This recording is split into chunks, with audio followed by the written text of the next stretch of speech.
Maaga pa lang, gising na si Kyla Ramirez. Nakasuot siya ng simpleng uniforme. Kulay navy na may patch ng maintenance department sa bulsa. Bitbitang maliit na bag na may baon at ilang gamot para sa ina. Tahimik siyang pumasok sa loob ng Alcaraz Group of Companies. Isang gusaling sobrang linis at prestihiyoso, na para bang hindi siya nararapat doon, pero kailangan niya ng trabaho. Sa bawat pagwalis, punas at pagbuhat ng basurahan, pilit niyang nilulunok ang pagod. Kaya mo to, Kyla, para kay mama. Mahina niyang bulong sa sarili. Sa labas ng glass conference room, habang pinupunasan niya ang sahig, may natabig siyang vase. Mahina lang ang tunog ng pagkatumba, pero sapat para mapalingon ng isang lalaki mula sa loob. Lumabas ang isang matangkad, guwapo, nakaitim na three-piece suit, malamig ang titig, at halatang sanay na sinusunod. Siya si Leonardo Alcaraz, the cold calculating CEO at kilalang walang puso. Sa loob ng kanyang kumpanya, istrikto siya. Walang pasensya sa mga empleyado, lalo na sa mga pabaya o makalat. His life revolves around two worlds: the clean image he projects as a business tycoon, and the dark, dangerous underworld he rules as a ruthless mafia boss. Do you even look at what you're doing? That vase cost more than your annual salary. Galit na sabi nito sa kanya. Napayuko si Kyla. Pilit na itinatago ang takot sa tinig nito. Pasensya na po, sir. Hindi ko po sinasadya. Be more careful next time. This company doesn't have room for careless people like you. Hindi na siya tumingin pa. Umalis itong muli. Iniwan si Kyla na namumula sa hiya. At habang pinupulot niya ang mga piraso ng vase, tumunog ang cellphone niya. Isang tawag mula sa ospital. Hello? Miss Ramirez, your mother's condition worsened. We'll need additional test. The bill is increasing. Kailan po kayo makakabayad? Hayaan niyo po, pag-iipunan ko po. Miss Ramirez, huling paalala na po ito. Kailangan niyo na pong bayaran ang bills niyo. Opo, sige po. Napaupo na lang si Kyla sa gilid ng hallway. Hawak ang telepono, naluluha. Paano na to? Saan po ko kukuha ng pera? Kaya naman pagkatapos ng trabaho niya, ay tumingin siya sa paligid at naghanap ng trabaho. Kahit anong trabaho, basta mabayaran na niya ang bill sa ospital at ang mga utang nila. Pagdating ng gabi, si Kyla ay hindi na si Kyla. Sa ilalim ng dim light ng isang exclusive lounge sa kilalang VVIP bar, nakasuot siya ng itim na satin dress. Simple pero sensual. Bukas ang likod at may slit sa hita. At ang kanyang mukha ay natatakpan ng isang eleganteng itim na maskara. Siya na si Muse number 19. Tahimik siyang pumasok sa room number 3, kung saan naroon ang kanyang exclusive client. Client 014, naka-black suit, parehong may maskara, parehong estranghero. Tahimik ito, malamig ang presensya. Ngunit may isang bagay dito na hindi niya maipaliwanag. Pamilyar, mapanganib, makapangyarihan. Lumapit siya sa bar ng silid. Kinuha ang bote ng pulang alak at 2 baso. Would you like a glass? Tanong niya sa kanyang client. Tumangulang si client 14. She poured the wine slowly. Steady ang kamay, kahit kumakabog ang puso. Nang iabot niya ang baso sa lalaki, naramdaman niya ang pagdampi ng mga daliri nito sa kanya. Saglit lang pero may init. Tahimik silang nag-inuman. Ilang tagay pa, at mas lumalapit ang distansya sa pagitan nilang dalawa, at naramdaman niya ang paghaplos nito sa braso niya. Huminto ang oras nang humarap si Client 14 at tumitig sa kanya. You're different tonight. Mahinang sabi nito sa kanya. Bago pa man siya makasagot, hinawakan siya nito sa bewang. Maingat pero matatag. Dahan-dahang inilapit ang muka sa kanya. Hindi nagmamadali. Naghihintay ng pagtanggi pero wala siyang sinabing kahit na ano. At doon, nagtagpo ang kanilang mga labi. Mainit, malambot, mapusok. Para bang lahat ng sikreto nila ay naipasa sa halik na yon. Hinawakan niya ang batok nito habang lumalalim ang halikan nila. Kumawala ang kanyang pagod, ang lungkot, ang takot. Sa silid na yon, kahit saglit ay wala siyang problema. Walang hospital bills. Walang boss na naninigaw. Isa lang siyang babae na hinahalikan ng isang lalaking hindi niya kilala. Napahigpit ang yakap niya sa lalaki at tila ba nauupo siyang kandila. Ang halik nito ay nagpapahina sa kanyang mga tuhod at naramdaman na lamang niya ang paghiga niya sa malambot na kama. Sa patuloy na paglalim ng gabi ay may nangyari sa kanilang dalawa. Kinabukasan, ang araw ay sumilip sa silid na may makakapal na kurtina. Pagmulat ng mata ni Kyla, hindi sa kanyang maliit na kwarto, kundi sa isang king-size bed na may puting linen. Nasaan ako? Tumingin siya sa paligid. Walang tao, malinis ang kama. Sa isang side table ay nakita niyang isang sobre at pagbukas niya ay ang perang bayad sa kanya. Napalunok siya at napakuyom ang kamay habang hawak ang pera. Dahan-dahang lumuha ang kanyang mga mata sa kanyang pisngi. Dahil sa kahirapan ay nagawa niyang maibenta ang kanyang sarili. Napasigaw na lang siya sa kanyang sitwasyon at humagulhol na makita niya ang bakas na pula sa bedsheet ng kama. Tumayo siya pagkatapos niyang umiyak. Naramdaman niyang mahina pa ang tuhod dahil sa nangyari kagabi. Napatingin siya sa salamin. Naroon pa rin ang maskara sa mukha niya. Tinanggal niya ito at tinago. Inayos niya ang kanyang sarili at bumalik na naman siya sa realidad. Ang pagiging janitress. Ito ang buhay ko. 2 mundo, 2 katauhan. Pero hanggang kailan ko pa ito kakayanin? Sa pinakataas na palapag ng Alcaraz Group, isang glass office ang parabang lumulutang sa ibabaw ng lungsod. Lahat ng empleyado ay takot sa lalaking naroon. Si Leonardo Alcaraz, CEO, genius strategist, ruthless businessman. Pero kung alam lang nila ang buong katotohanan, kung paano siya hindi lang nagpapatakbo ng multi-billion empire, kundi pati isang underground syndicate na ni pulis ay hindi matunton. Leonardo was the devil in a suit. Mr. Alcaraz, the Tokyo delegates are on the line too. Naputol ang assistant sa ere. Hindi pa siya natapos magsalita. Pero isang tingin lang ni Leonardo ay natahimik na to. Tell them to wait, or better yet, tell them they should have called earlier. Tahimik, walang aangal. Sa mundo ni Leonardo, weakness is unforgivable. Nang makaalis ang assistant niyang si Richard, tumayo siya mula sa leather chair, tumingin sa bintana. Hawak ang basong may whiskey. Tumitibok ang kanyang sintido. Pagod ngunit alerto. Sleep was a luxury he rarely allowed himself.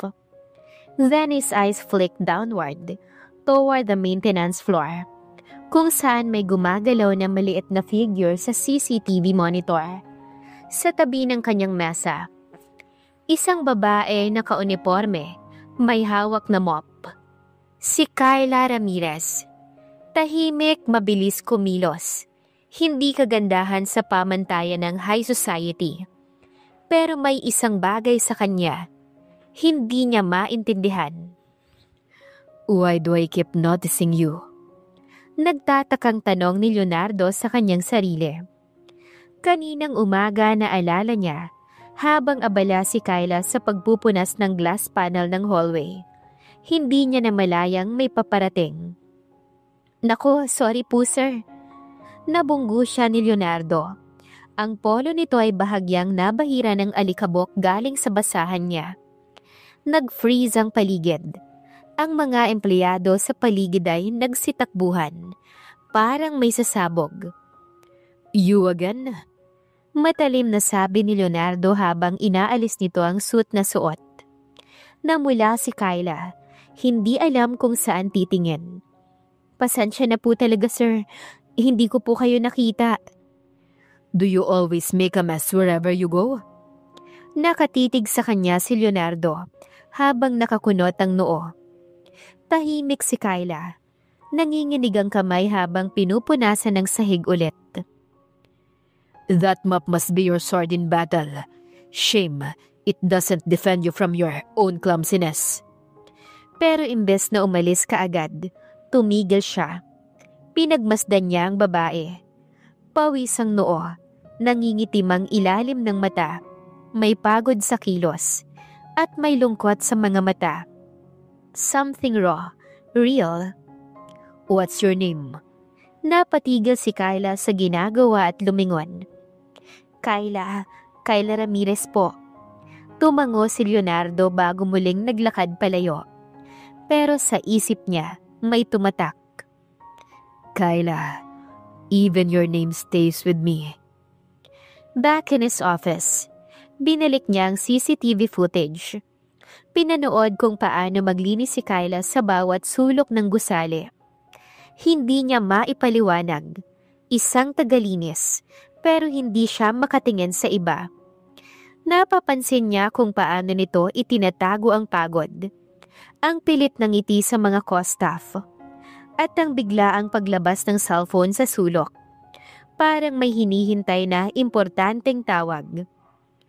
You're hiding something, Miss Ramirez. And I always find out what people hide. Tumingin siya sa profile ng babae. Minimal ang file. Walang dating school record. Huling employment, hindi tumagal. May inaraw na may sakit na nasa ospital. Tumitig siya sa litrato nito. Hindi niya gusto ang nararamdaman niya. Hindi siya dapat naapektuhan ng kahit na sino. Lalo na ng isang ordinaryong empleyada lang. Pero ngayon pa lang, ramdam na niya. She's going to be a problem. At sa kanya, pag may problema, dalawa lang ang ending. Control it or destroy it. Mataas pa ang araw pero tila ba ang mundo ni Kyla ay palubog na. Pagod na ang kanyang katawan. Mabigat ang kanyang dibdib. Pero walang oras para huminto. Hindi siya pwedeng matulog. Hindi siya pwedeng manghina. May isang buhay siyang kailangang iligtas. Pagkatapos ng trabaho ay naisipan niyang dalawin ang kanyang ina.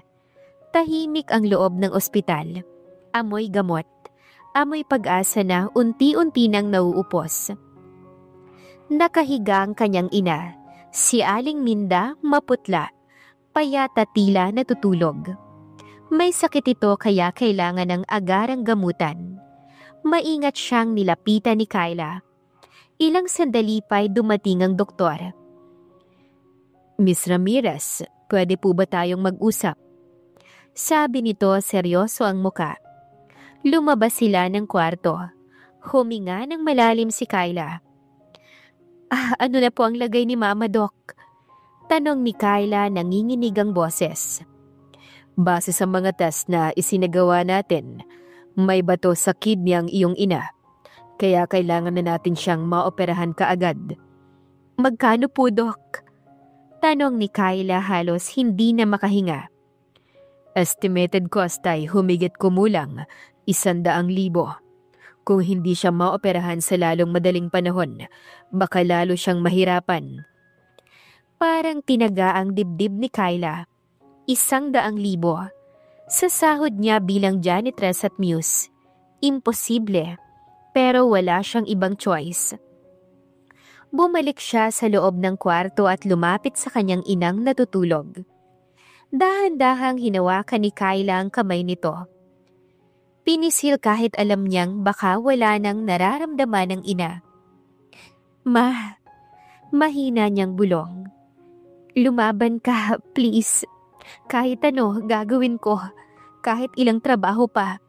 Kahit ubusin ko ang lakas ko para lang gumaling ka. Huwag mo akong iiwan. Napaubuan ng kaunti ang kanyang ina. Dumilat ito ng bahagya, saka pinilit ng ngumiti. Iniwan na nga tayo ni Papa, tapos ikaw din ba? Bulong ni Kyla habang pumapatak ang luha sa pisngi niya. Mahal na mahal kita. Pagod na ako pero hindi ako susuko. Lumaban ka, please. Pagkatapos niyang bumisita sa ina at dumiretso na siya sa pangalawa niyang trabaho, ang mundo niya ay biglang nag-iba. Mula sa amoy gamot, napunta siya sa amoy ng mamahaling pabango at wine. Muse number 19 na naman siya ngayon. Suot niya ang itim na dress, fit sa katawan at may slit sa kaliwang hita. May suot siyang itim na maskarang lace, natatakpan ng kalahati ng muka. Tahimik siyang naglalakad sa hallway ng VVIP lounge. May boses sa earpiece niya. Number 19. Your regular client is waiting. Room B. Nasa mood daw siya ngayon, sabi ng manager.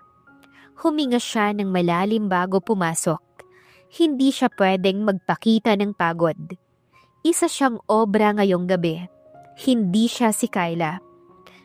Pagbukas niya ng pinto ay naroon si Client 14. Nakaupo sa leather sofa, naka-dark suit, maskara rin. Sleek gray elegante, nakatago ang pagkatao. Tahimik ito gaya ng dati, pero ngayong gabi, iba ang tingin. Parang may iniisip o baka may nararamdaman. Lumapit si Kyla, bahagyang yumuko bilang respeto. Good morning, sir. Magalang niyang bati. Uminom ito ng isang lagok ng wine. Tumigil sandali saka nagsalita. Sayaw. Mababang boses, malamig, pero may pahiwatig ng interes. Nabigla si Kyla. Hindi ito madalas magsalita pero sinunod niya. Pinatugtog niya ang isang instrumental track, saka dahan-dahang nagsimulang sumayaw. Mabagal, elegante, sensual. Bawat indayog ng balakang, bawat galaw ng kamay ay nakakaaliw pagmasdan. Habang sumasayaw siya, pinapanood lang siya ni Client 14. Umiinom ng alak pero hindi inaalis ang tingin sa kanya. Malungkot ang mga mata mo, Muse. Bigla nitong sabi. Napatigil si Kyla sa galaw, bahagyang nagkamali sa hakbang. Pagod lang, sir. Sagot niya. Pero pagsisibihan ko po kayo ng mabuti. Tahimik lang to. Pero parang mas lalo siyang tinitigan. Hindi alam ni Kyla kung bakit, pero sa gitna ng lahat ng sakit, lahat ng kunwari, parang may nakakakita sa tunay niyang sarili. Si Client 14 ay nakaupo pa rin sa sofa, ngunit may kung anong pagbabago sa kanyang aura. Hindi na siya basta nanonood, para bang sinusubukan niyang basahin si Muse number 19. Nang tumigil sa pagsayaw si Kyla, dahan-dahan siyang lumapit upang ibuhos pa ng alak ang baso ng kliyente. Nanginginig ang kamay niya. Pagod, gutom at emosyonal. Tumingin ito sa baso ng wine, saka dahan-dahang tumayo. Mas matangkad siya kay Kyla, mas malakas. Pero ngayong gabing ito, hindi siya mukhang predator, kundi parang taong naguguluhan. Dumampi ang kamay niya sa pisngi ni Kyla. Gusto kong marinig yung boses mo, yung tunay, hindi yung Muse. Napalunok si Kyla. Hindi niya alam kung ano ang sasabihin. Hindi niya pwedeng ibigay ang tunay na pagkatao niya. Isa yon sa mga patakaran. No names, no identities, one night a week. Ito po yung boses ko, sir. Napangiti si Client 14, bahagyang mapait. Hindi. Hindi yan ang boses ng isang babaeng nasa club. Gusto kong marinig ang totoo. Hindi niya alam kung bakit, pero may kung anong humaplos sa puso ni Kyla. Bago pa siya makapagsalita, bigla siyang hinila ni Client 14 papalapit. Isang banayad, maingat na halikang idinampi nito sa labi niya. Hindi gaya ng ibang gabi, hindi ito mabigat, mapusok o makamundo. Ito'y tahimik, malambing, maramdamin. Muling tumulo ang luha ni Kyla. Hindi niya na napigilan. Napahinto naman si Client 14 sa paghalik sa kanya nang maramdaman na umiiyak siya. Bakit? Tanong nito sa kanya. Umiling siya at pinahid ang kanyang luha. Wala po, sir. May problema ka ba? Seryosong tanong nito sa kanya. May kailangan lang po akong bayaran, kaya kailangan ko po ng malaking halaga. Pagtatapat ni Kyla.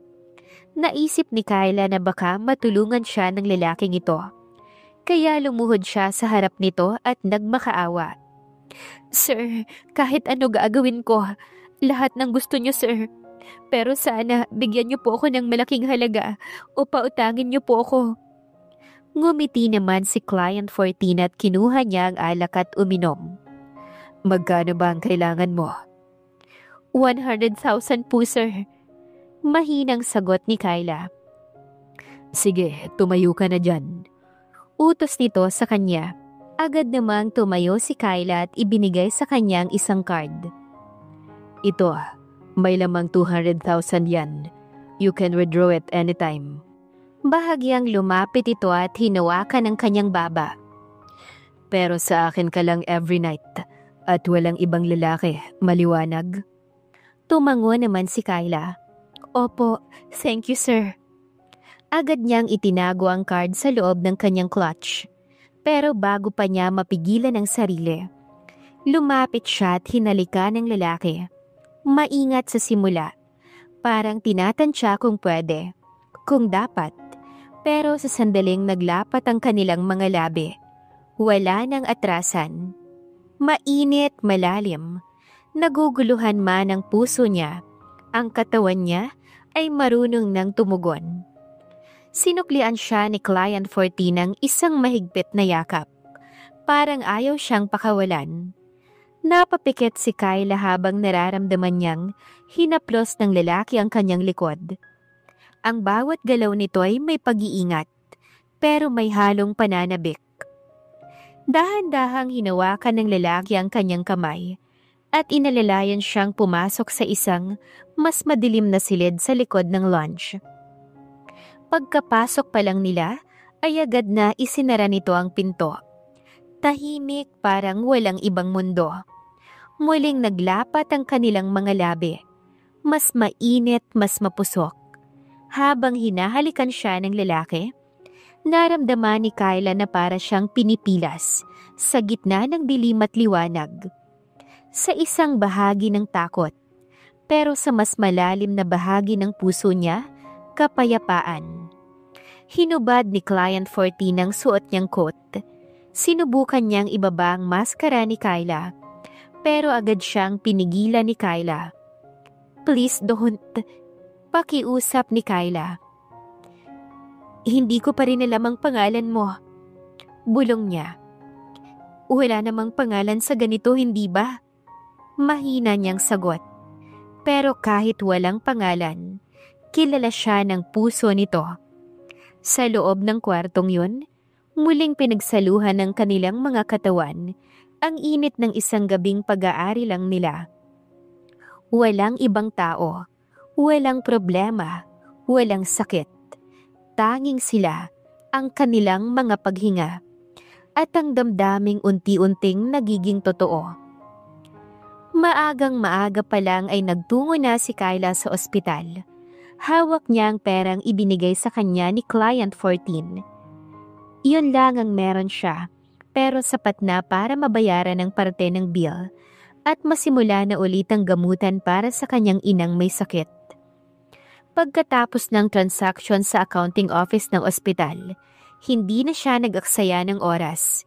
Dali-daling lumabas si Kyla, sakay ng bus, at halos tumakbo papasok ng gusali ng kumpanyang kanyang pinagtatrabahuhan bilang janitress. Habang sinusuot ang uniforme, alam niyang late na siya. At ayaw ng boss niya na si Leonardo ang mga late. Grabe Kyla, hindi pa tapos ang problema mo sa ospital. Nandito na naman ang stress sa trabaho. Bulong niya sa sarili habang patakbo sa hallway. Hawak ang mop at cleaning kit. Pero sa pagmamadali niya, hindi niya napansin ang basang parte ng sahig sa hallway. Isang madulas na hakbang at muntik nang bumagsak ang buo niyang katawan.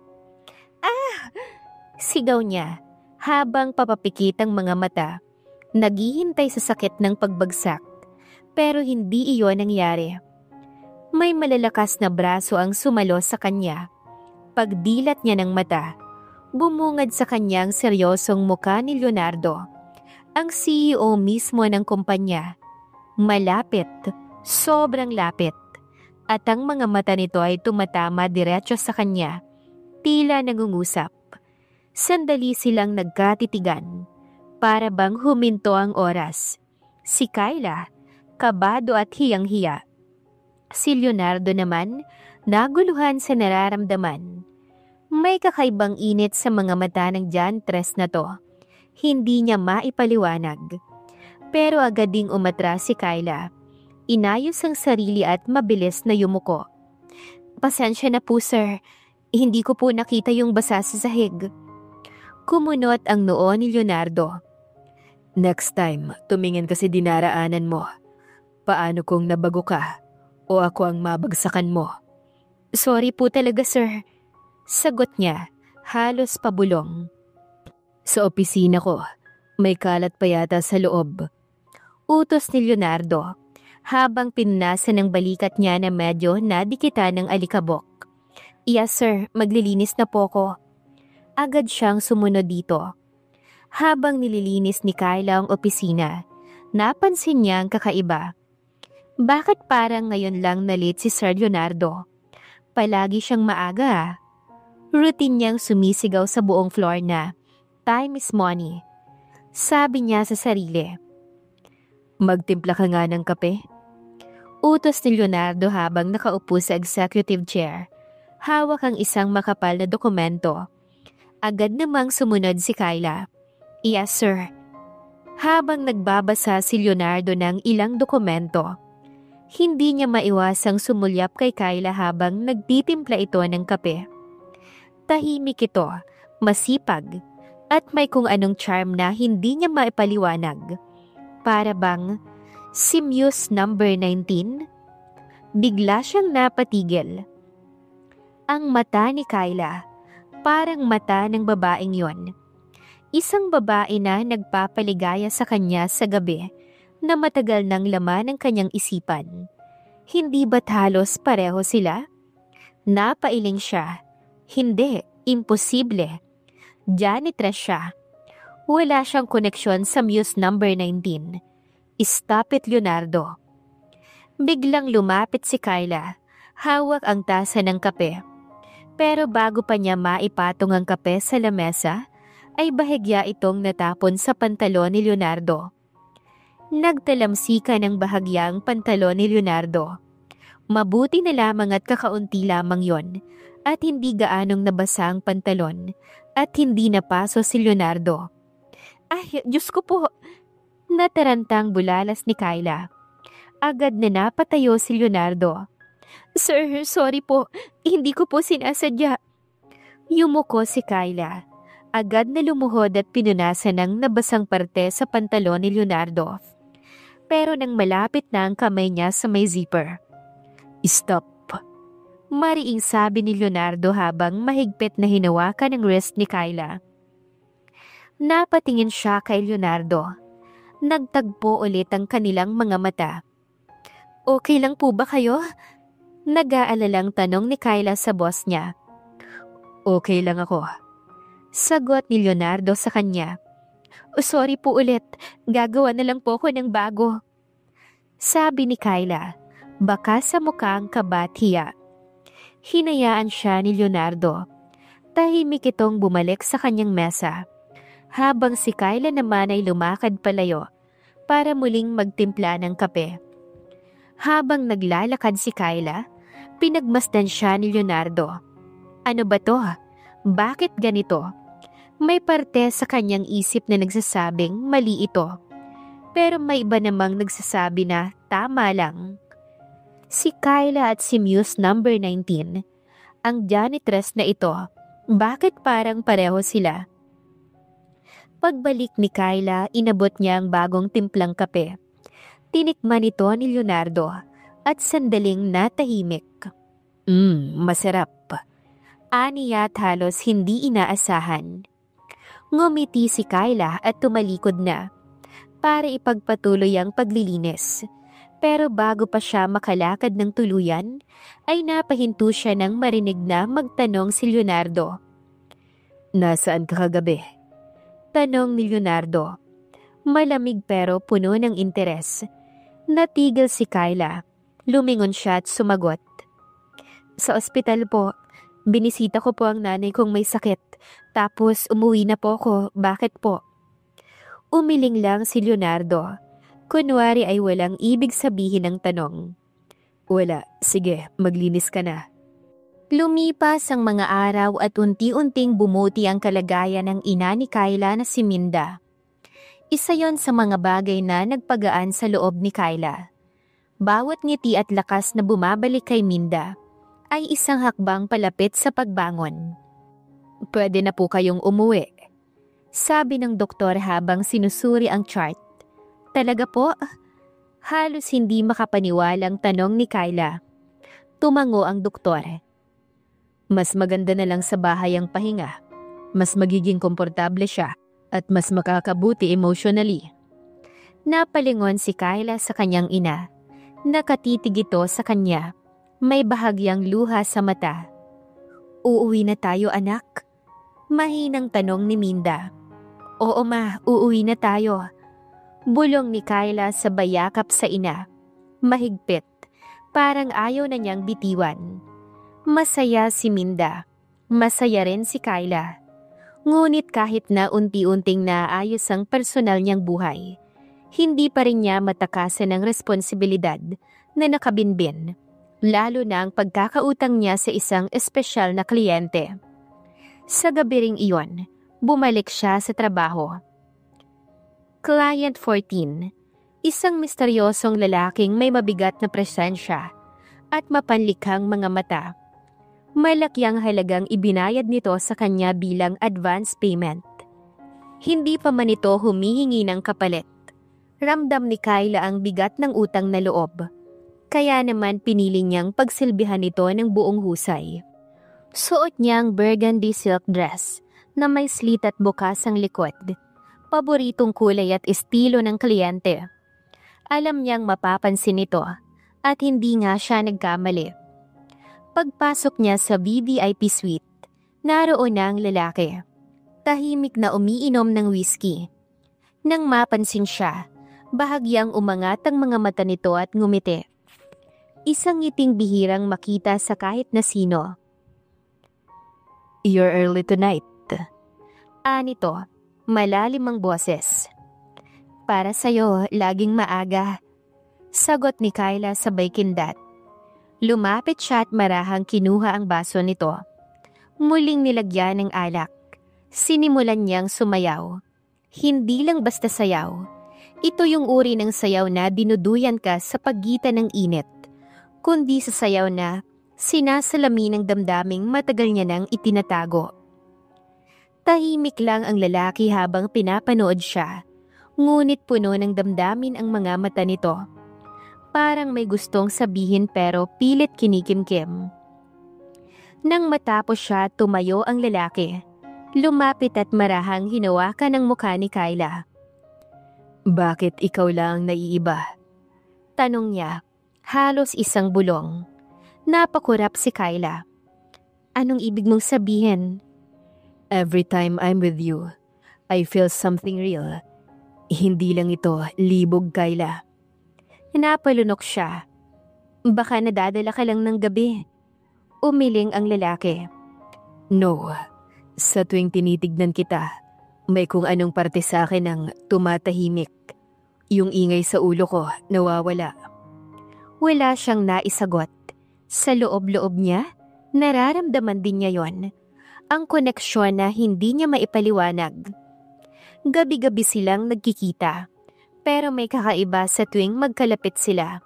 May puwersang tila hindi nalang laman ng katawan ng humihila sa isa't isa. Client 14. Mahina niyang tawag. Don't call me that tonight. Anito. Malumanay ngunit mariin. Just stay. At sa gabing iyon, hindi na siya basta kliyente.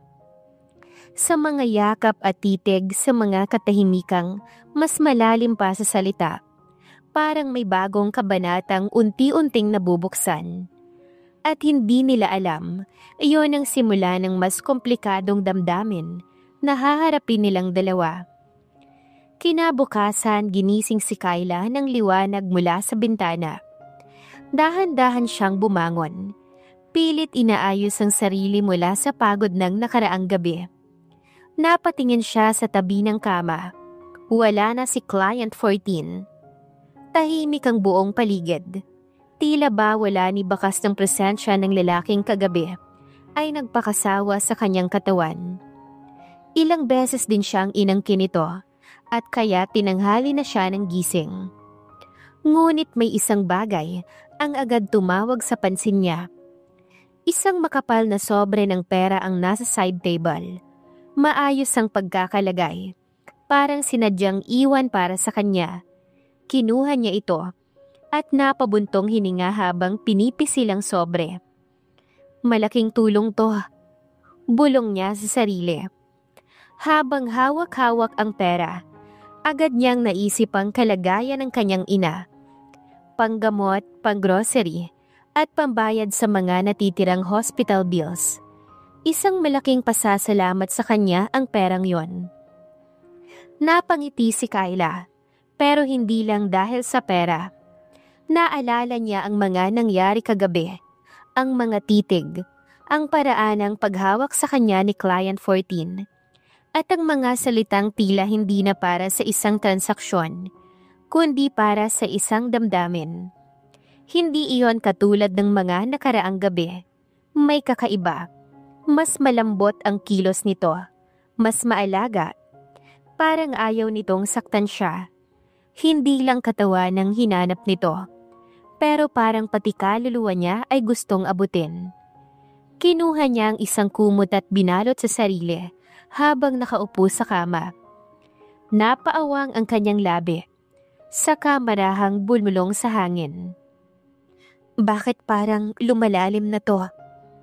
Hindi niya alam kung saan ito patungo. Pero malinaw sa kanya na iba nang nararamdaman niya. At mukhang ganun din si Client 14 sa kanya. Kahit pilit na itinatago ng lalaki ang lamdamin sa likod ng malamig nitong tingin. Ngunit biglang kumunot ang noo ni Kyla. Naalala niya ang kontrata. Ang clause na hindi niya kailanman binigyang pansin noon. Pero ngayon ay parang isang malaking babala sa kanyang puso. No strings attached. No emotions involved.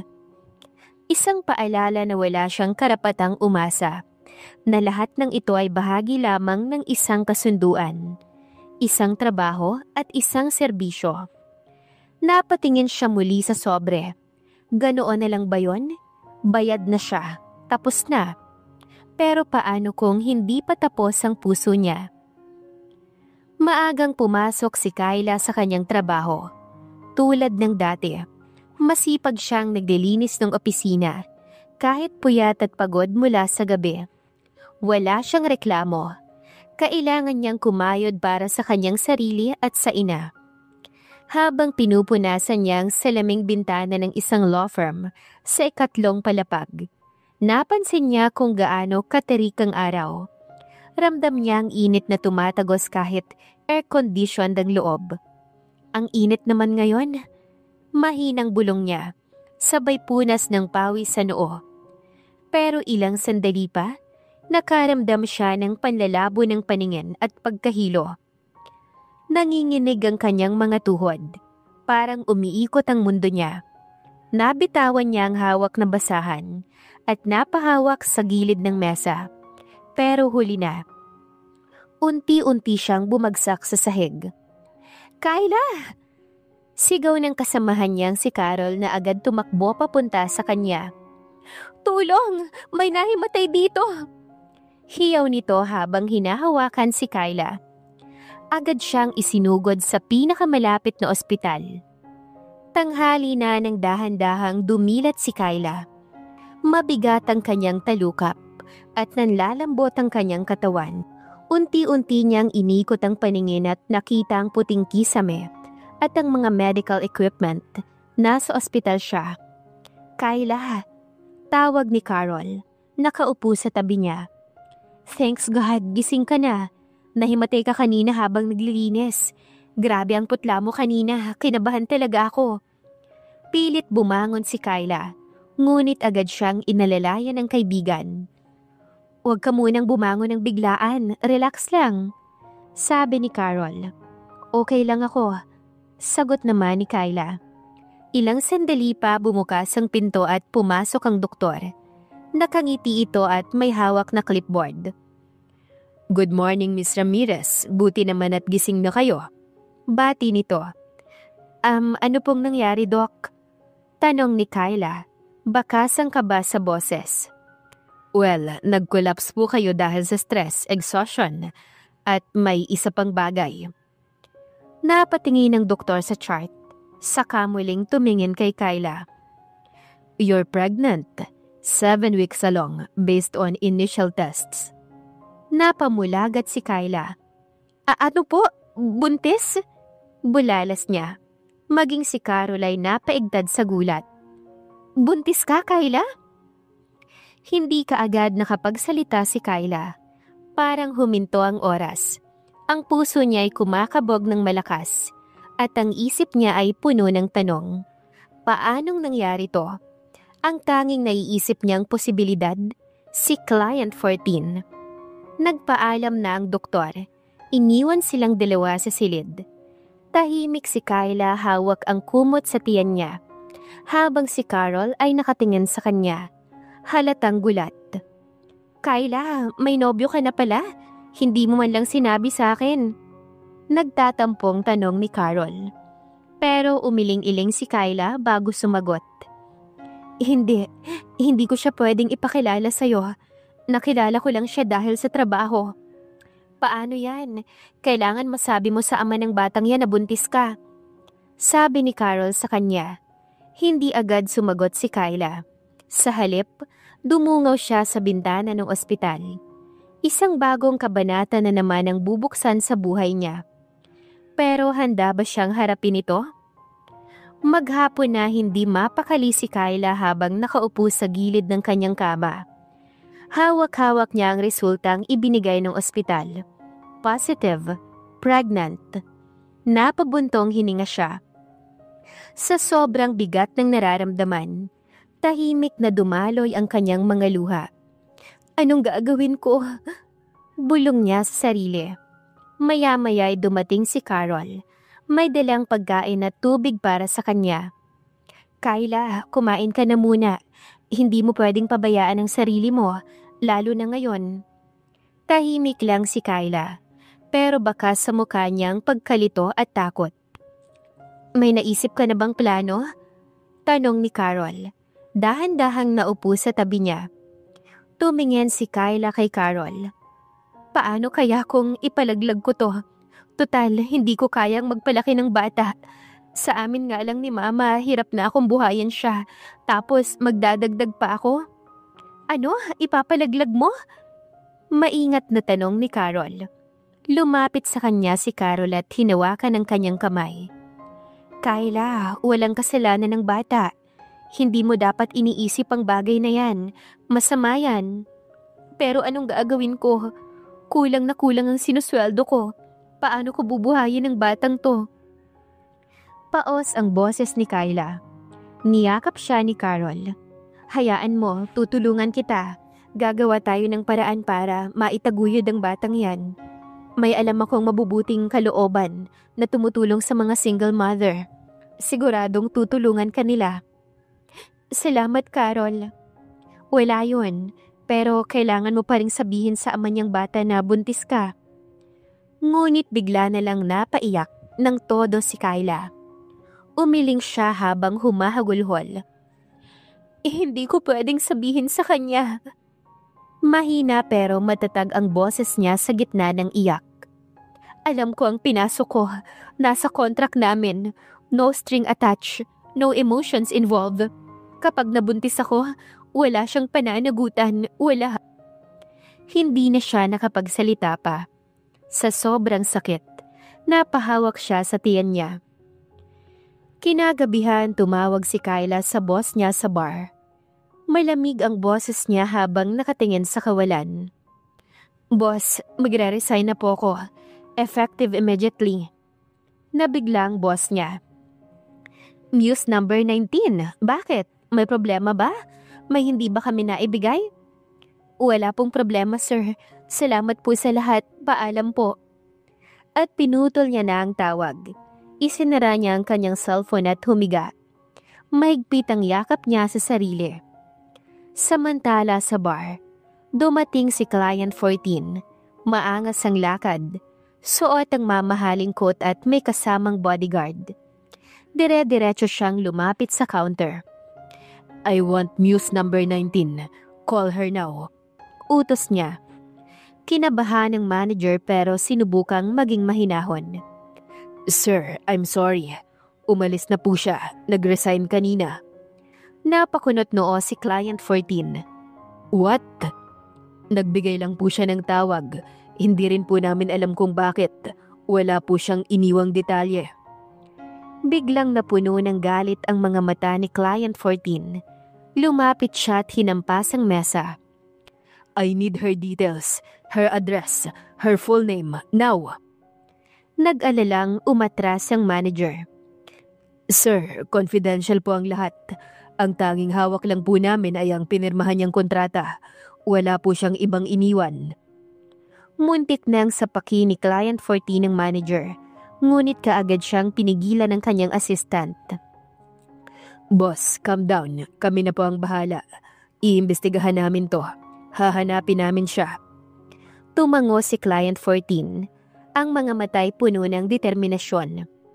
Siguraduhin ninyong mahanap niyo si Muse number 19. Gamitin niyo lahat ng koneksyon natin kung kailangan. Walang sino man ang makakatakas sa kanya. Hindi ngayon. Hindi matapos ang nangyari sa kanila.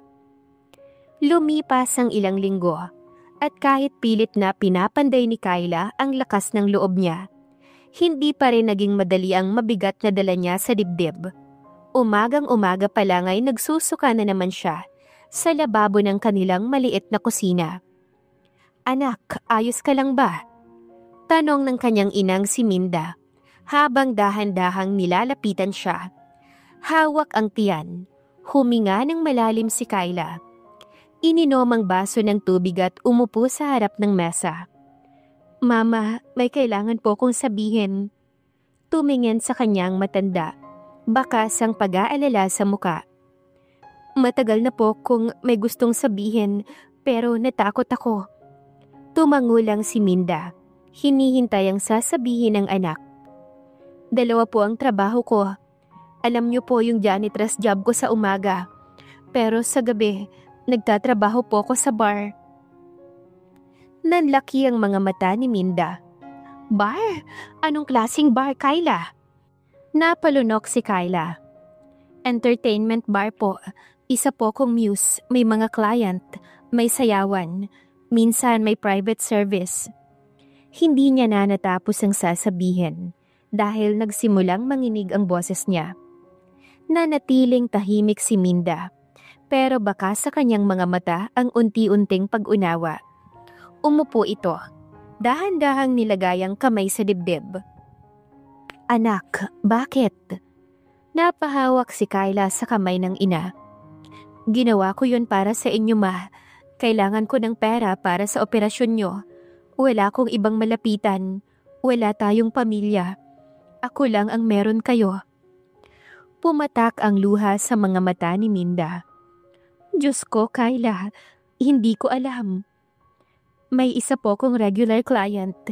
Gabi-gabi ko po siyang nakakasama at siya rin ang nagbigay ng malaking halaga sa akin, pero huminto siya.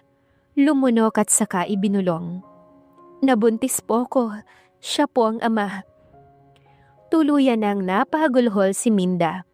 Tinakpan niya ang kanyang muka. Nanginginig sa emosyon. Hindi dahil sa galit, kundi sa matinding awa sa anak. Dahil sa akin, napilitan kang ibenta ang sarili mo. Yumuko si Kyla.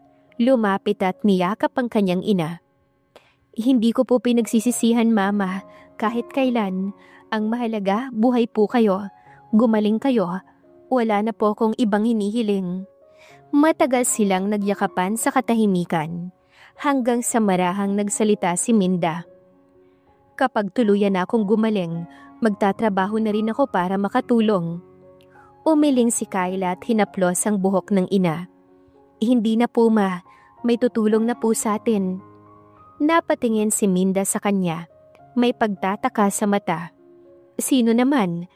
Ngumiti si Kyla ng kaunti. May kaibigan po ako sa trabaho, si Carol. Tinulungan niya ako makahanap ng sponsor. May tutulong sa akin sa panganganak ko. Libre po ang check-up at gamot, kaya wag na po kayong mag-alala. Hindi man maalis ang lungkot at pag-aalala sa puso ng ina, naramdaman niyang kahit papano ay hindi na nag-iisang anak niya. Salamat sa Diyos at may mga mabubuting tao pa ring natitira. Tahimik silang nag-almusal. Pagkatapos nun, walang binanggit na panguhusga. Tanging pagmamahal na lang ng isang inang sugatan para sa anak na handang magsakripisyo para sa kanya. At sa kabila ng bigat ng mga pinagdaraanan, may bahagyang liwanag na unti-unting sumisilip sa mga mata ni Kyla. Samantala, araw-araw pa rin ang galit at pagkabigo ni Leonardo habang patuloy ang paghahanap sa babaeng hindi maalis sa isip niya. Si Muse number 19. Isang araw habang nasa opisina ang isa sa mga tauhan niya, si Marco, muling nag-ulat. Boss, wala rin po kaming nahanap. Ni shadow ng babae wala. Walang records sa isang kumpanya. Nanggagalaiti si Leonardo. Hawak niya ang isang kapirasong papel. Ang kopya ng kontrata ni Muse number 19. Walang pangalan, walang address, walang kahit anong personal na impormasyon maliban sa codename. Anong silbi nyo kung ganyan kabagal ang kilos nyo? Sigaw niya habang bigla ang ginusot ang papel at ibinato sa harap ni Marco. Useless. Nahulog ang papel sa sahig at hindi na nito pinulot. Tumalikod na si Marco at tahimik na lumabas ng silid. Halatang takot at nahihiya. Sa kabilang kwarto, narinig ni Kyla ang malalakas na sigaw ng boss niya. Napatigil siya sa pagwawalis at napatingin sa pinto ng opisina. Nasa bad mood na naman siya? Bulong niya sa sarili habang napapailing. Ilang saglit pa, bumukas ang pinto at lumabas si Leonardo. Matigas ang lakad nito at hindi siya tumingin ni minsan sa mga empleyado. Napansin ni Kyla na may nakakalat na gusot na papel sa sahig sa tapat ng pintuan ng opisina. Ayaw na ayaw niya ng kalat, sabi niya sa sarili habang lumalapit para pulutin to. Pero habang papunta na sana siya sa basurahan, napansin niyang nakasulat sa papel. Muse number 19 information. Nanlaki ang mga mata niya para siyang binuhusan ng malamig na tubig. Agad niyang binuklat ang papel at binasa ang mga nakasulat. Pure code names, schedules, at ilang pangkaraniwang notes lang ang laman. Walang pangalan, walang address, walang kahit anong makakapag-ugnay sa kanya. Safe siya. Huminga siya ng malalim. Pakiramdam niya ay nabunutan siya ng tinik. Pero kasabay ng pagkalma niya ay may bumalik na tanong sa isipan niya. Bakit may hawak si boss ng impormasyon tungkol kay Muse number 19? Dahan-dahan siyang napatingin sa direksyon ng opisina. Siya ba si Client 14? Hindi niya mapigilan ang kabog ng dibdib niya. Muli niyang sinilip ang papel. Hindi ito peke. At kung tama ang hinala niya, ang matagal niya nang pinagtataguan, ang taong dahilan ng kanyang pagbubuntis, ay maaaring nasa harap lang niya araw-araw. Hindi pwede. Hindi siya. Bulong niya pero may bahagi sa puso niya na alam. Alam ang boses na yon, ang tikas ng katawan, ang tingin, lahat ng yon pamilyar. Siya nga ba si Client 14? Ilang gabi nang hindi makatulog si Kyla. Nakahiga man siya sa kama, pero ang isip niya ay gising na gising. Paulit-ulit niyang iniisip ang mga hinala niya na si Leonardo, ang tahimik pero kinatatakutang boss nila, ay si Client 14, ang ama ng dinadala niyang anak. Habang nakatingin sa kisame, hinagod niya ang sariling tiyan. Ramdam niyang unti-unting pagbigat nito araw-araw. Paano kung siya nga talaga? Bulong niya sa sarili. Paano kung malaman niya anong gagawin niya sa akin, sa anak namin? Pinagkumpirma niya sa isipan ng dalawang lalaking pila iisa. Parehong matangkad, parehong matikas ang tindig, at parehong may malalim na boses na nangingibabaw kapag nagsalita. Pero dahil nakamaskara si Client 14, tanging ang hugis ng bibig at ang paraan ng pagsasalita ang natatandaan niya. Kulang ang mga detalye para masiguro niya, kaya kailangan niya ng patunay. Kinabukasan habang nagmamop si Kyla sa hallway ng opisina, hindi niya maiwasang sumulyap sa glass wall ng opisina ni Leonardo. Nakatalikod ito habang may kausap sa telepono. Pero nang humarap ito at nagbasa ng papeles, mabilis niyang inilabas ang cellphone at pasimpleng kinuhanan ng litrato. Napatigil siya sa ginagawa. Parang tumigil din ang oras habang nakatitig siya sa screen ng phone niya. Sa break time, nagpunta siya sa pantry. Pinagmasdan niya ulit ang litrato habang isinuzoom ang parte ng mukha nito. Ang pamilyar na hugis ng bibig at ang matalim na tingin. Ito na nga, siya nga si Client 14. Biglang bumilis ang tibok ng puso niya. Napatakip siya sa bibig. Halos hindi makahinga. Ang boss ko, ang ama ng anak ko. Kinabukasan hindi siya mapakali. Sa bawat paglakad niya sa opisina, pakiramdam niya ay may bomba sa dibdib niya na puputok anumang oras. Hindi siya pwedeng basta-basta magpakatanga. Alam niyang hindi simpleng tao si Leonardo. Isa itong ruthless na boss, walang sinisino kapag galit. Minsan na niyang narinig ang usap-usapan ng ibang empleyado. May mga dating tauhang basta na lang nawala. Kung malaman niya, baka ako ang mawala. Naisip niya. At ang anak ko. Kaya kinausap niya ang HR. Nagpaalam na magpalipat ng ibang opisina na lilinisin. Isang branch na mas malayo sa headquarters. Ginamit niya ang dahilan na mas malapit daw ito sa bahay nila. Pagkatapos ng pag-aproba, kumuha kaagad siya ng clearance at lumipat. Paglipas ng ilang buwan, unti-unting bumigat ang katawan ni Kyla at ang paglaki ng kanyang tiyan. Hindi na siya kasing liksi sa paglalakad at madalas na siyang hinihingal. Nung magpa-ultrasound siya, halos himatayin siya sa balita. Triplets po ang dinadala nyo. Triplets po? Gulat niyang tanong sa doktor. Tumango ito at ngumiti. Oo, at mukhang healthy naman silang lahat. Kinabahan siya, pero mas nangingibabaw ang takot. 3 buhay ang dinadala niya. Lahat ay bunga ng gabing yon. Ilang linggo pa nagpaalam na siya sa trabaho. Maglilib po muna ako. Babalik po ako pagkapanganak. Sabi niya sa supervisor. Tinanggap naman ito at binigyan siya ng well wishes. Samantala si Leonardo ay kasalukuyang nasa Geneva, Switzerland. Isa itong malawakang business trip kung saan pinaplano ang expansion ng kumpanyang hawak niya sa Europe. Bihira na siyang pumasok sa main office sa Pilipinas. Halos lahat ng updates ay ginagawa na lamang sa Zoom meetings o ipinapasa sa kanyang assistant. Hindi rin niya napansin ang matagal ng pagkawala ng paborito niyang janitress, si Kyla. Kung tutuusin, hindi naman niya ugaling alalahanin ng mga rank and file employees. Pero si Kyla, iba. Tahimik ito, masipag, at minsan ay nahuli niya pa itong naglilinis, kahit lagpas na sa oras. May kung anong misteryo sa babae. At simula nung una niya itong mapansin, parang gusto niya na itong bantayan. Pero sa dami ng meetings, international calls at negotiations, pati ang pagbabalik ng paghahanap kay Muse number 19 ay naisantabi na rin. May mga gabi ring wala siya sa hotel. Nakikipagkita sa mga kausap niya sa underground world.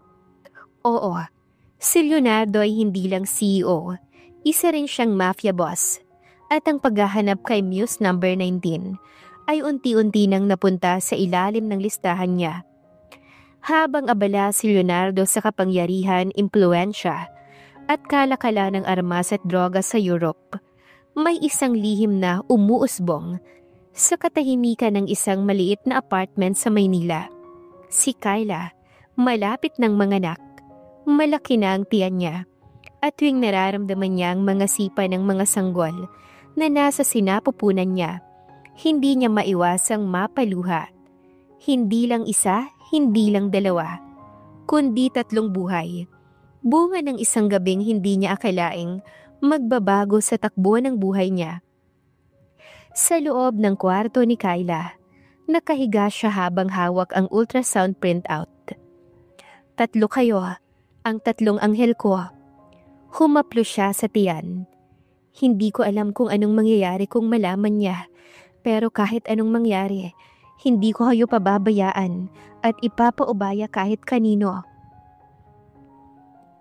5 taon ang lumipas. Tahimik ang mga taon na yon para kay Kyla. Hindi madali pero kinaya. Nakatira siya sa isang maliit na apartment, kasama ang ina at 3 niyang anak. Sina Liam, Luna at Leo. Triplets. 3 maliliit na makukulit pero mahal na mahal niya. Lahat ng pagod at puyat kinayang lampasan ni Kyla, kahit mag-isa lang siya sa lahat ng yon. Dumaan siya sa sari-saring trabaho, laundry service, tindera, online selling. Pero kulang pa rin para sa 3 bata. Kaya kahit punong-puno siya ng kaba, nag-apply siya bilang janitress sa isang bagong branch ng isang malaking kumpanya. Hindi niya alam, isa pala ito sa mga subsidiary companies ni Leonardo. Isang umaga sa loob ng building, naka-uniform si Kyla. May hawak na mop. Suot ang cap at mask. Halos hindi mo siya makikilala.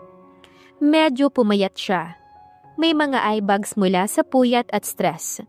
Pero ang kanyang tindig, mas matatag, mas buo ang loob. Habang naglalampaso ng sahig sa mahabang hallway ng opisina, paulit-ulit na sumusulyap si Kyla sa dulo ng koridor, kung saan kakapasok lang ni Leonardo. Mula pa kanina, ramdam na ramdam niya ang kabog ng dibdib niya. Hindi niya inakalang makikita niya ulit ito. 3 taon. 3 taon na niyang iniiwasan ang nakaraan. Napahinto siya sandali. Pinisil ang hawak na mop, saka bumuntong hininga. Wala to, normal lang to. Hindi naman siya madalas bumisita sa ganitong branch. Siguro, bulong niya sa sarili. Pilit pinapakalma ang sariling kaba. Ngunit habang papalapit ang mga yabag ni Leonardo sa koridor, parang lumalakas lalo ang kaba niya. Parang alam ng katawan niya kahit hindi niya tignan ito. Parang may kuryenteng dumaloy sa paligid. Hindi niya ako matatandaan. Marami siyang babae. Hindi niya ako matatandaan. Dugtong niya na bulong. Halos pakiusap na rin sa sarili. Inayos niya ang cap sa ulo. Ibinaba palalo ang face mask at tinungo ang kabilang gilid ng hallway. Pero nang dumaang malapit si Leonardo, bahagya itong napalingon. 1 segundo, 1 iglap. Kyla froze. Tumigil siya sa kilos. Hindi siya makahinga. Pero dumiretso lang si Leonardo. At doon lamang siya nakagalaw muli. Uy, okay Kyla. Hindi ka niya napansin. Kaya mo to, para sa mga bata. Ngunit kahit sinasabi niyang ayos lang, alam niyang mas lalong gumulo ang tahimik na buhay niya. Pagkatapos ng shift niya, halos mabali ang mga binti ni Kyla sa pagmamadali. Makalayo lang sa opisina. Nakalabas man siya nang hindi siya nakikilala ni Leonardo. Hindi pa rin mapawi ang kaba sa dibdib niya. Abala ang buong opisina sa ginaganap na company event. May ribbon cutting sa bagong department. May mga booth, pa-games, catered lunch. Lahat ay may ngiti sa labi. Isa itong quarterly celebration ng kumpanya. At kahit janitress lang si Kyla, invited siya. Lalo na't naging parte siya ng paglilinis ng event area. Pero hindi lang si Kyla ang dumating. Dahil walang magbabantay sa mga bata, napilitan siyang isama ang kanyang 3 anak. Pinaalalahanan niya ang mga ito habang nasa van. Makinig kayo ha, walang takbuhan, walang pasaway. Kayo, Liam, Luna, Leo, isa pa kayong 3 bagyo. Yes, Mama. Sabay-sabay nilang sagot habang nakapila. Bit-bit ang kani-kaniyang maliit na backpack. Habang abala ang lahat sa event, si Leo, ang pinakabunso na palaging curious, ay biglang lumihis ng daan.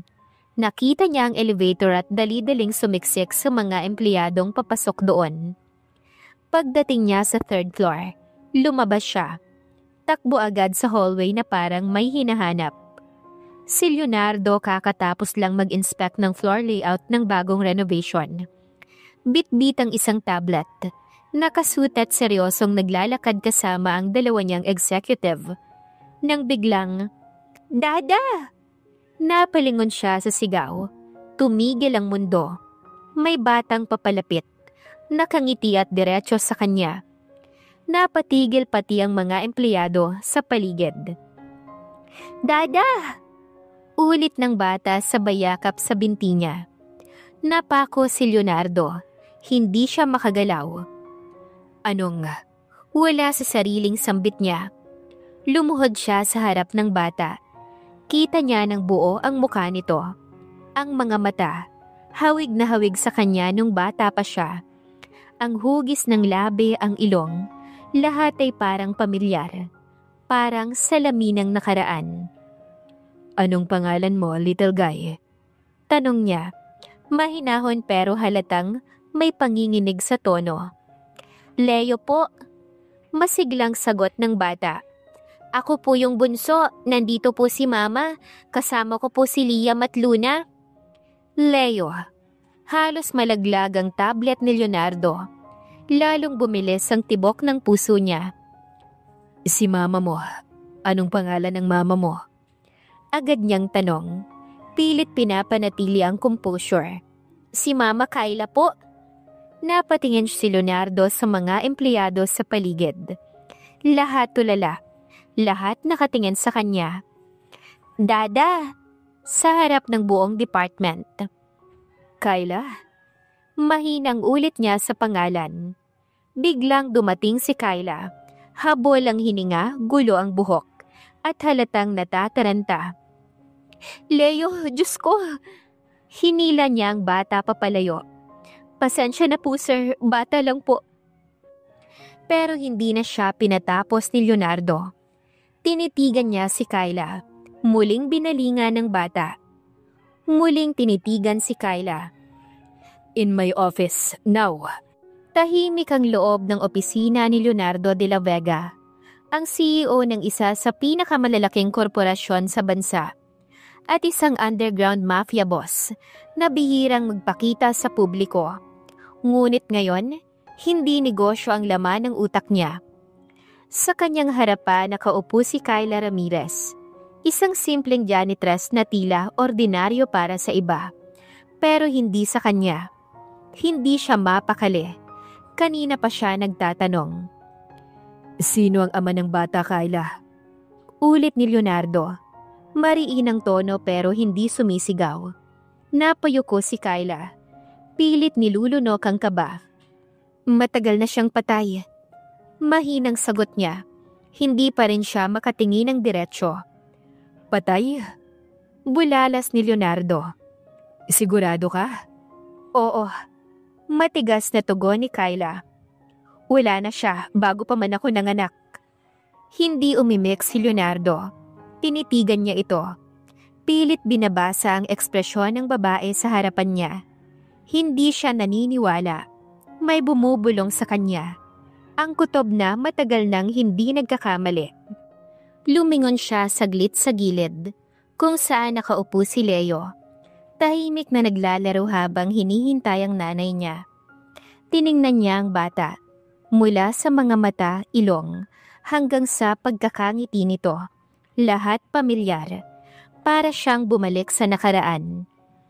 Habang pinagmamasdan si Kyla sa harapan niya, may isang tao siyang naaalala. Ang matagal niya nang hinahanap. Si Muse number 19. Napatingin siya kay Richard, ang kanyang most trusted man, na nakatayo sa gilid ng pinto, pero alerto. Richard. Mariin niyang utos. Gawan mo ng paraan. Kailangan ko ng paternity test. Napatingin si Kyla. Nagmadaling tumayo. Huwag, hindi mo kailangang gawin yan. Pero mabilis si Richard. Lumapit ka agad kay Leo. Hey buddy, can I see your toy? Sabay kuha ng laruan at isang ibla ng buhok sa likod ng ulo ng bata. Maingat itong inilagay sa isang maliit na ziplock plastic. Hindi pa nakontento si Leonardo. Hinugot din niya ang isa sa sarili niyang buhok at iniabot kay Richard. Para sa love. Confidential. Tumango si Richard at agad lumabas. Hindi na kumibo si Kyla. Tahimik siyang nagpaalam. Kailangan ko nang bumalik sa trabaho, sir. Aniya, baka sa tinig ang kaba. Salamat po sa oras. Kinabukasan nakaupo si Leonardo sa opisina niya habang pinagmamasdan ng confidential folder na iniabot ni Richard. Sir, ito na po ang resulta at may nadiskubre kami. Binuksan ni Leo ang folder. Doon nakasulat ang hindi na niya ikinagulat, pero masakit pa rin tanggapin. Paternity test result. Child, Leo Ramirez. 99.99% match to Leonardo Alcaraz. Pero hindi lang yon. Ipinasa ni Richard ang isa pang dokumento. Sir, hindi lang po si Leo ang anak ni Miss Kyla. May dalawa pa po. Sina Liam, Luna at Leo. Triplets po ang anak niya. Parang may sumabog na dinamita sa utak ni Leonardo. Triplets? 3? 3 buhay na bunga ng isang gabi na hindi niya kailanman inakala na babalikan siya. Muse number 19 equals Kyla Ramirez. Triplets equals sa kanya. Hindi siya makagalaw sa kinauupuan, pero sa loob niya, may unti-unting nabubuong apoy. Hindi galit, kundi isang matinding desisyong kailangan niyang gawin. Simulan mo na ang background check.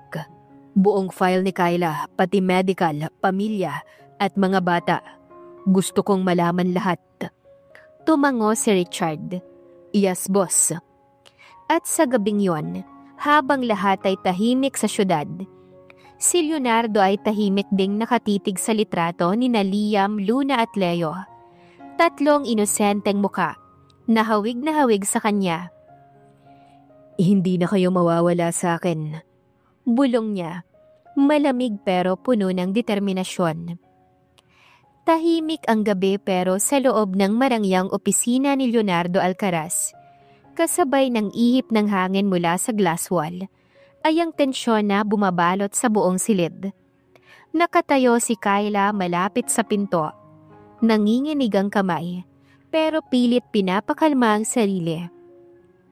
Isang tanong na lang, Kyla.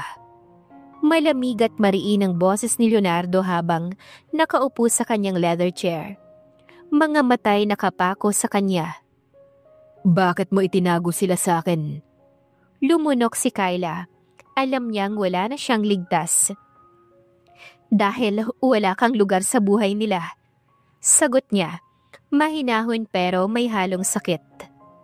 Alam ko ang ugali mo at kilala kita bilang CEO ng kumpanya. Siguradong hindi mo gugustuhin maging ama. Tumayo si Leonardo, dahan-dahang lumapit.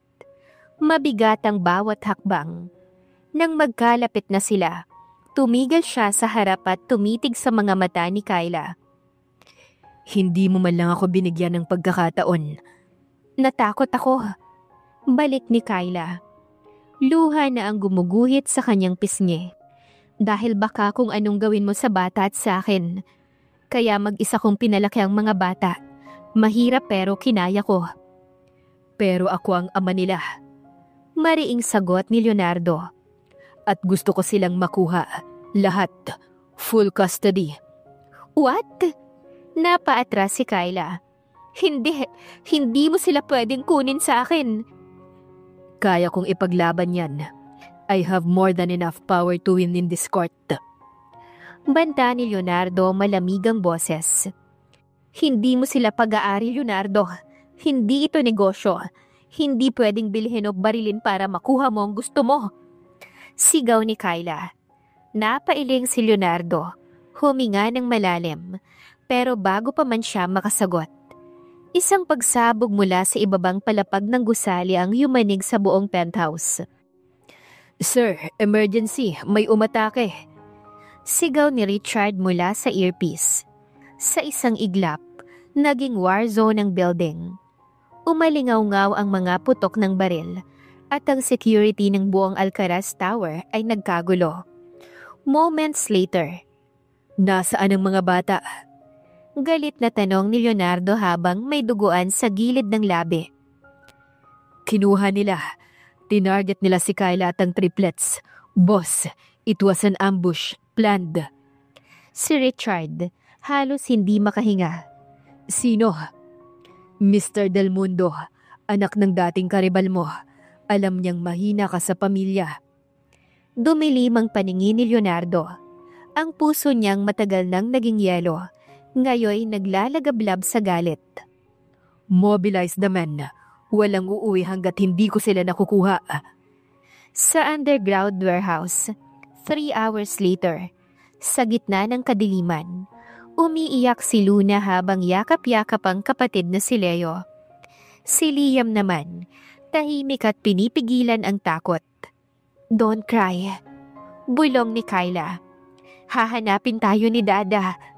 Hindi niya namalayang nasabi niya yon. Dada. Biglang may narinig silang putok sa labas. Sunod-sunod mga sigawan hanggang sa bumukas ang pinto. Duguan at galit na pumasok si Leonardo. Walang gagalaw sa kanila. Malamig na anunsyo niya habang tinututok ang barel sa mga kidnappers. Mabilis, walang pag-aalinlangan. Isa-isang bumagsak ang mga kalaban. Walang sinayang na segundo. Tumakbo siya kay Kyla at sa mga bata. Tapos na, Kyla, nandito na ako. Nang tuluyan siyang makalapit, tumingin siya sa mga mata nito. Mga matang pagod, sugatan pero puno ng pag-aalala at pagmamahal. Leonardo, mahina niyang sabi, halos pabulong. Salamat. Kung hindi dahil sa'yo, hindi ko alam kung nasaan na kami ng mga bata. Hindi nagsalita si Leonardo. Sa halip, dahan-dahan niyang inilapit si Kyla sa kanyang dibdib at niyakap ng mahigpit. Parang sinasabi sa yakap na yon, hindi ko na kayo hahayaang mawala ulit. Sa loob ng ilang segundo, walang salita. Tanging katahimikan at tibok ng puso nila ang saksi sa yakap ng paghilom. Few days later, Lumipas ang mga araw at tuluyan ang pinatigil ni Leonardo si Kyla sa trabaho bilang janitress. Wala ka nang kailangang buhatin pang mop o walis, Kyla. Ako na ang bahala sa lahat, at lalo na sa mga bata. Seryosong sabi ni Leonardo habang hawak ang kamay niya. Hindi na siya pinilit ni Kyla. Hindi dahil sa pera o sa yaman ng lalaki, kundi dahil naramdaman niyang sincere ito. Nag-focus na lang siya sa pagiging ina sa kanilang 3 anak, sina Leo, Luna at Liam, na mas lalo pang naging makulit at mapagmahal sa piling ni Leonardo. Unti-unting nabuo ang tahimik nilang mundo, na kahit may bahid ng nakaraan, ay unti-unting pinapanday ng pagmamahal. Tahimik ang hardin, at sa ilalim ng mga bituin, nakaupo si Leonardo sa bench ng kanilang malaking mansyon.